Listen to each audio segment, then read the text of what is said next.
This is KHQA Overtime with Chris Dewar. Brought to you by Con Communications.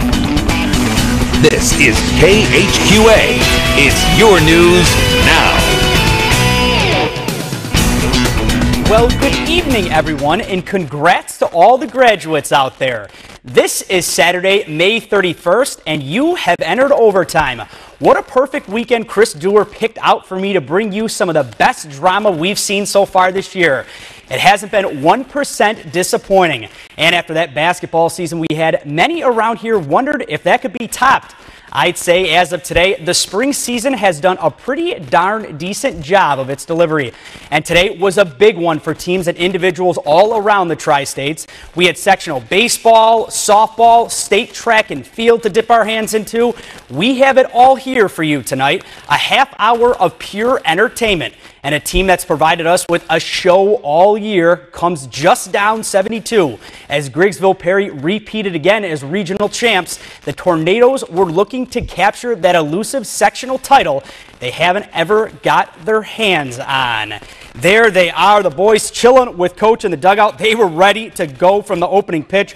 Griggsville already up 8-0 in the bottom of the fifth. Kendall Hannett hits a dribbler that goes through Eli Grisham's legs. That brings around another run. Tornadoes go up 9-0, well in control, due in large part to this young man, Mitchell Main, throwing gas like he has been all year. Bottom of the inning, Jordan DeHart almost has one for sure extra bases right there, but a beautiful catch by Matt Amadon. He'd come up with that one out in the outfield. It doesn't matter though. Griggsville goes on. They get it done tonight, 9-0 over Mount Pulaski, and they win that sectional title. As you see Mitchell Main right there and Isaac Hively. Up next for Griggsville will be New Athens, who took down North Green 8-1 today. That game going down Monday out in Springfield. You can bet we'll have that one for you right here on KHQA Monday. That is going to be one heck of a showdown. Congrats to Griggsville. West Prairie in their sectional semifinal against Ridgewood. Grant Bland, who has killed it all season long, gets the strikeout right there. It would be Ridgewood's day, however, as West Prairie's dream season comes to an end. They fall 7-3 at the hands of Ridgewood today. Great season from the Cyclones. They were so fun to watch play. All those guys, they can hit, they can pitch. Congratulations on a great season. QD and Sacred Heart Griffin meeting for the Class 3A regional title in Springfield. Bottom second, 2 on. Cole Daly drives one through the gap at third and short. That brings home 2 runs. Sacred Heart first on the board as they take an early 2-0 lead against the Raiders. Top of the fourth we go. Connor Etheridge was a tough man to get a hit on for QD today. Jordan Chappell did take him deep for the Raiders' only run, but they would go on and lose today by the final score of 3-1 against Sacred Heart Griffin. A great season from QD. A lot of young arms on that team. They will for sure be a force to be reckoned with next year and in the coming years after that. Beardstown taking on Sherrard in the Class 2A sectional title. Tigers down 5-2, looking to crawl back in this one. Fly ball out to right. Runner will advance to third. The Tigers could not bring him home, though. They'd leave him stranded in the sixth. Alex Schultz on the mound for Beardstown, trying to keep his boys in it. Get some nice defensive help from Oliver Hones right there to get the out at first. We'd head to the seventh. Tigers still down 5-2. John Kramer is going to get on base after he just uncorks this one way out into deep center right there. Outfielders can't make the grab. Hones at the plate. Again, he grounds out. Kramer comes in to score to cut the lead to 5-3, but it just would not be enough as Sherrard is going to go on and get the W tonight. 5-3, Tiger Nation.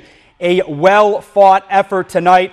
They will for surely be remembered. They had a great season and a great turnout out there today as well. There were a ton of Beardstown fans, might I add. Also, today was also a huge day for the state track and field. While we've seen our fair share of brilliant performances, it was today that very well could have been our best. And it was a duel from Carthage and Illini West that showed out hard today on the track and field. First up, you're going to get a look at Blaze Murphin in the discus. He finishes in second today with a bomb of a throw at 165.4. Congrats to him on a great showing at state.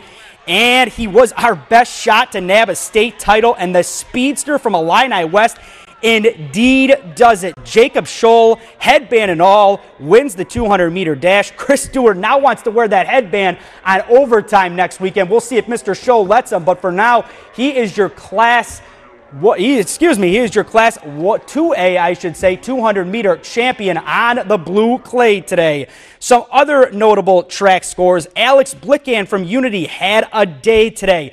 Finishes 5th in the high jump after jumping 6'5". We all know he could jump out of the gym after we saw him dunk on that Mooseheart team in the state tournament on the basketball court. Kid can just absolutely get up. And in the triple jump, he takes 7th place after a jump of 42.9 1/4. And on the Missouri side, Brandon Hackamack from Hannibal takes 11th in the triple jump there. Him and Blickan having the same jump of 42.9 1/4. All those guys, congratulations to you all. You guys showed out today. Beautiful stuff. When we get back, we have plenty more overtime to get to you, plenty of softball to get to you. Did they get their first ever sectional title? West Hancock, Shelby Kaler, they were up against a tough squad today. Q&D also in action. That all when we get back right here on Overtime. You're watching KHQA Overtime with Chris Dewar. Brought to you by Con Communications. Welcome back to Overtime, everyone. Earlier in the show, we saw Grigsville Perry capture that first ever baseball sectional title. Well, now we look at some more history that was stamped today by the Central Lady Panthers. Leading into today's game, we knew these girls could hit anything you threw at them.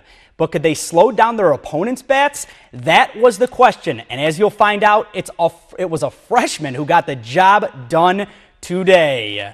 Class 1A sectional softball title, Carrollton and Central. Central gets on the board early in this one. Drive to center scores Abigail Jansen, and Chrissy Weaver would be coming around as she slide in right there. Central goes up 2-0.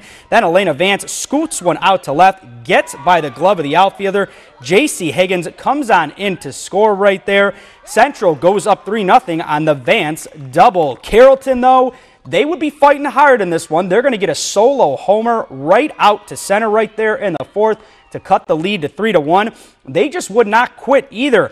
Another run would come in off this double out to deep center. Central still up, though, 3-2. But after that, you could very well book Central's ticket to the Super Sectionals. Bray Genenbacher was just throwing some smoke. She'd get the insurance after Savannah Mixer. She would hit that one way out there. Elena Vance, she's going to come on into home for Central's 4th run of the day. They'd close it out with the final out coming up here as Miss Genenbacher was just absolutely sensational on the mound today. And they get the sectional title. They claim that their first ever 4-3 over Carrollton today. And here's a bunch of happy girls afterwards. I'm kind of speechless right now because I'm very, very impressed with the way our players, all of them, are holding themselves with confidence and in their own self and also in their team. Confidence, we're riding on it, that's for sure. It's the first time in Central history since anyone's ever been this far ever in softball, so it feels great to be the first ones. We have come off 2 huge wins right now with just more confidence coming off every game. We've been playing pretty well all year. Our team is stuck together and our confidence is pretty high because it shows that we can really bounce back. It feels really good because we practice real hard and we put all of our work out there, so it feels really good. The advantage that we have on our team is that we don't have 1 or 2 players that are stepping up at this time of the season. Players 1 through 9, and we even have players coming off the bench. It seems like everyone's ready for the role whatever role they're put into. Even if we make an error on the defensive side or balls are getting through on the defensive side, we all know that we can come through on the offensive side and get the hits we need. It's really important that we are hitting well because that's what keeps us in the game. We are all such good, aggressive hitters, and we just keep going at it, and that's what's getting us the wins. And congrats to them again. Thanks to Tommy Castillo our sports photographer, for getting those interviews after the game.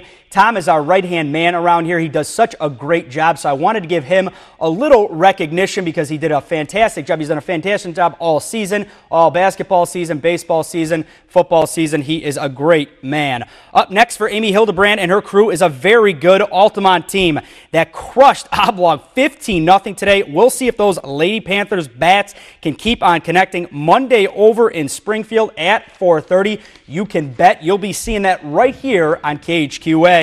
West Hancock playing for their sectional title in the Macomb region. Shelby Kaler on the mound for the Titans, and she was just doing what Shelby Kaler does. Strike everybody out. She is just flat out so much fun to watch.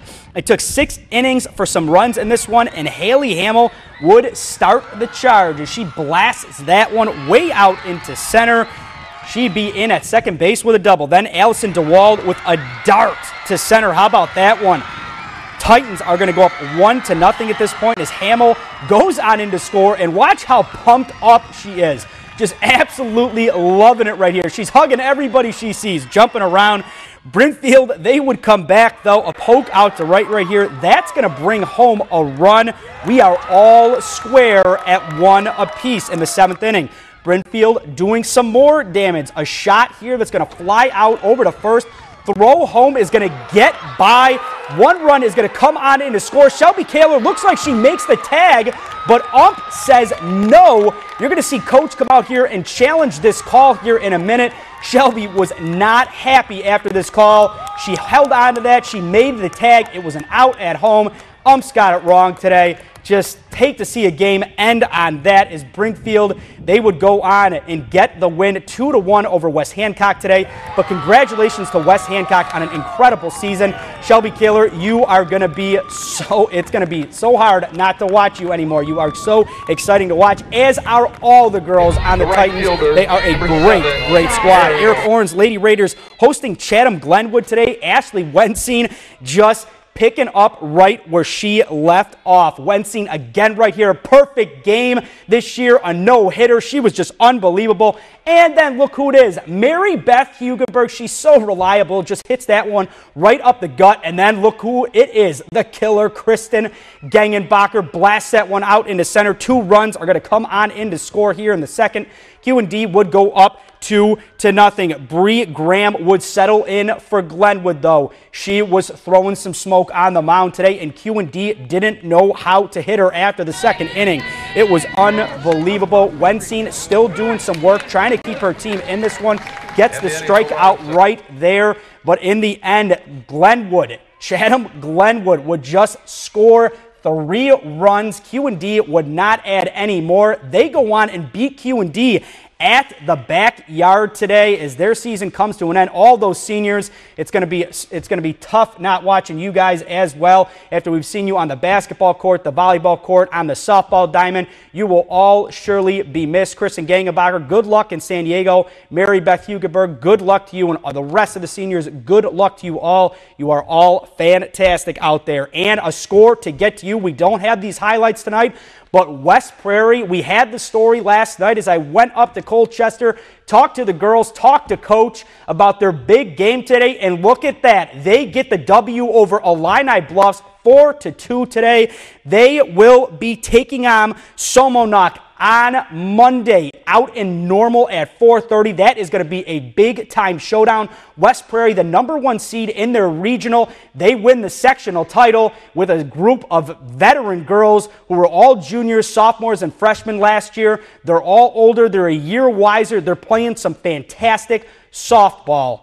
And we have plenty more to get to here on Overtime. When we get back, we'll have our Con Communication nominee. Stay with us. We'll be right back.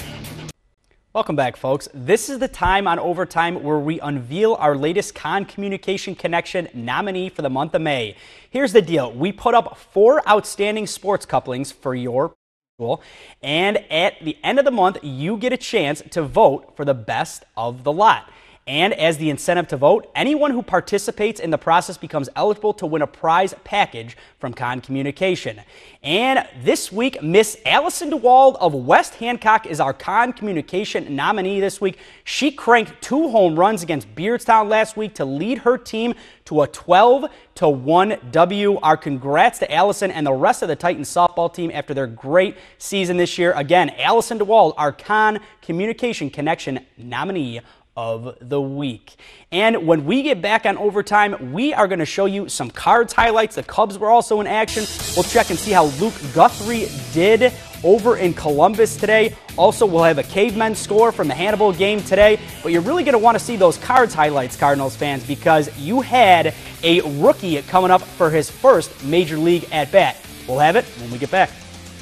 Let's look at Mr. Luke Guthrie today. He was playing at the Memorial Jacks tournament over in Columbus, Ohio, and Luke, after those 2 rough days in the beginning, shoots a 75 on Thursday. Then he comes back and shoots a beautiful 72, or I should say 69 on Friday to get back to even. And today he just goes off. I don't know what it was with him, but he was just on fire in the first couple holes, and after on his back 9, he even started really, really well. Guy goes on and shoots a 6 under today for a 66. He's currently tied for 14th. He's going to be with a great pairing tomorrow. Also, it has been so much fun to watch. I got to mention his Illini. They had a huge national tournament, I should say, down over in Nebraska. They unfortunately didn't make, or they actually lost in the first round to Stanford. It was tough to see. Guthrie was tweeting it out all the time. He was tweeting them out during the week, trying to give him a little bit of encouragement. But Luke, nonetheless, he is going to have a shot to catch Bubba Watson tomorrow, who's currently 12 under. Luke is sitting at 6. And the Hannibal Cavemen, they were up 6-3 the last time I checked over the Danville Danes. Danville's actually going to be playing the Gems tomorrow. I believe first pitch is at 6 o'clock over at QU Stadium, so hopefully we'll have some highlights there. We'll also have some Cubs, some Cards highlights for you tomorrow, and hopefully some Blackhawks highlights, because they're going to be playing in Game 7 up at the United Center, I should say. That atmosphere is going to be absolutely electric. It is going to be one heck of a final game. I had a blast tonight being with you, filling in for Chris Dewar. Thanks for joining me. Have a nice night, everybody.